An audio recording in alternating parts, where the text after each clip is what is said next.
wala ingat na. Wala ingat ko tao lang. Nabutaw lang.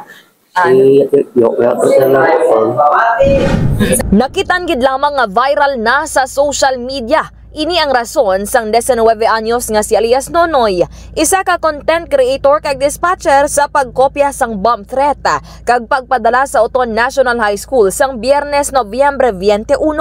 Suro kay Nonoy, gingamit niya ang second account sang magulang sini nga babayi, bangod mabuksan pa niya ini sa ginhatag nga cellphone sa iya. Lango-lango lang kuntani kag wala sang intensyon nga malain, bangod wala man siya sang kaakig sa nasambit nga bulutuan sa riin anay ini nga eskwela. Nakahibalo ini mag-explore sa social media bangod man nga isa ka vlogger nga may masobra 50,000 ka followers. Wala man nakahibalo ang magulang sini nga babahi nga nabuksan na ni Nonoy ang nasambit nga account nga madugay na niya nga gin-deactivate. Sila mismo ang personal nga nagpadulong sa police station matapos man nga na-trace ang number nga gingamit sa social media nga nakarehistro sa magulang. Sa karon, yara na si Nonoy sa kustodiya sang kapulisan kag natalana nga pasakaan sang kaso. Yari naman ang kabahin sang pahayag ni Iloilo Police Provincial Office sukon IPPO Director Police Colonel Bayani Razalan.